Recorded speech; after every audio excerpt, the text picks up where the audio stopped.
So September 25th, 2018, his dad, Officer Jason Seals, was a motorcycle officer, and he was leading a procession for a funeral of actually a military man who passed away. While he was leading the funeral, a car actually pulled out in front of him, which caused him to have a severe accident. He was rushed to the hospital. He lived until November 17th. Steele's Prestigious Motor Division is 10-7. End of watch, November 17th. Gone but not forgotten. They're not going to be forgotten. Because, obviously no one asks to lose a parent. But, especially when you have first responder kids, who lose parents in the line of duty, it's really hard on them because, they didn't get to mourn their daddy in private. His funeral was broadcasted. They didn't get to go to the funeral and just be able to mourn for him. They had to mourn in the public's eye with cameras in their faces. And so it was different, I think, for a child who has to go through that type of a funeral versus just a funeral where unfortunately their parent has passed away. But the fact that they got this moment and he got this moment and he felt special because, he didn't get a lot of that in the last year and a half.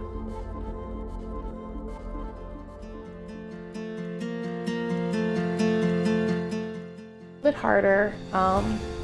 We had got to go starting in May of last year. They had Police Week in Washington, D.C., where all the families of any fallen officer, family, friends, co-workers, any type of relationship got to go and just be with people who can honestly look at you and say, I get it. Like, I get why you're upset. I get why you're hurting.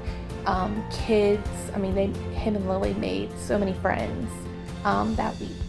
And so when we found out on, the first part of May that the governor was extending the stay-at-home order, we realized Levi's birthday was May 7th and was going to fall in that, which meant no birthday party for Levi.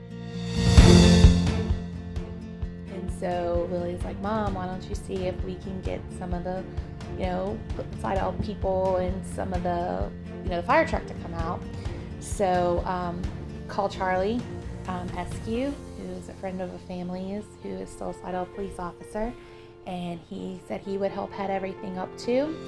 And I started making calls, and I just was like, look, can y'all send maybe a motorcycle or like one of the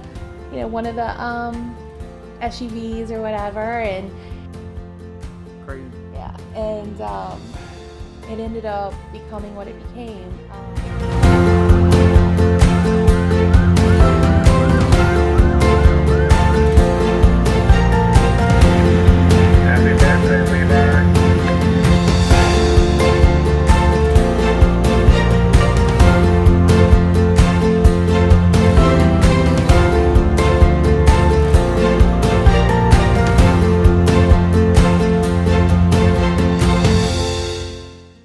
They wanted to be the ambulance drivers to come.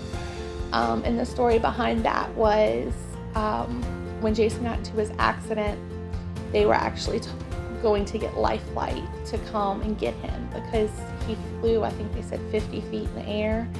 And they didn't know if he was going to live or die, obviously, at that moment.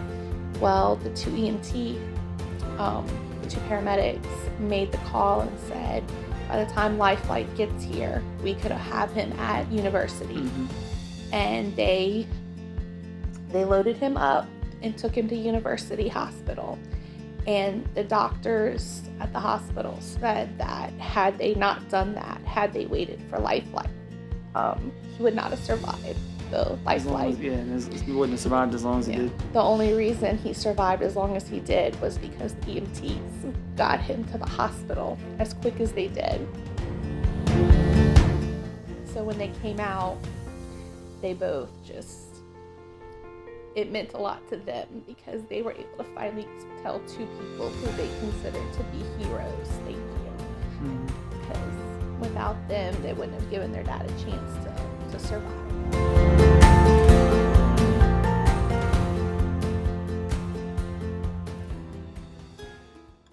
I was expecting like a couple of Slidell guys, maybe one or two St. Tammany guys. Not like it was. And, you know, it was crazy. Family and friends. Like, we weren't expecting a 30-something minute parade. It just was like, wild. I mean, it was crazy just to see, you know, I think it also for me, like, it was a community, you know, it was our community came together, and, you know, we had different people coming together, and, you know, I think for so long a lot of our first responders have been put in a bad light, and for them to see that this is what these people do for our kids and for our community, just to give them a smile when we're at a stay-at-home order and we're in a quarantine and we can't go and have a big party, that they're still going out of their way to try and give our kids a smile and make their day at least feel somewhat special.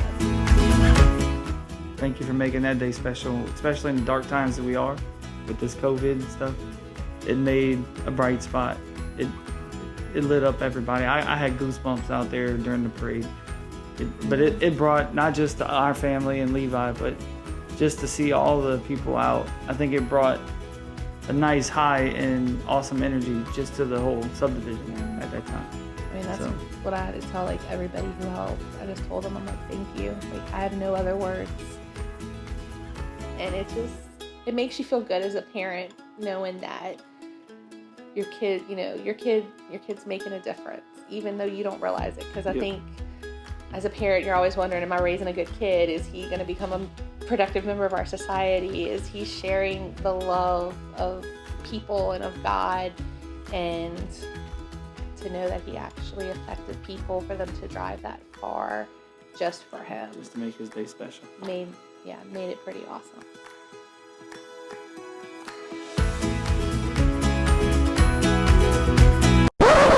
Ready? Okay, here we go. Hold on, y'all be quiet. Here we go. Hey Levi, it's Coach O from LSU. How you doing, man? I want to wish you a very happy 10th birthday. You come play football for Coach O when you get older, okay? Happy birthday. Go Tigers. Tell him, go Tigers. Go Tigers. Wait, do your Coach O impression. No. Yeah. Come on. Go Tigers. That is so cool. Thank you.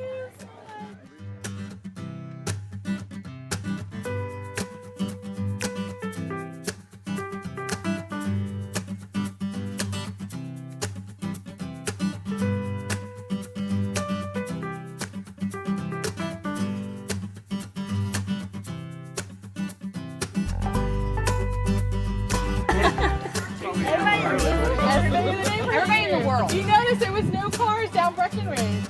Did it come through?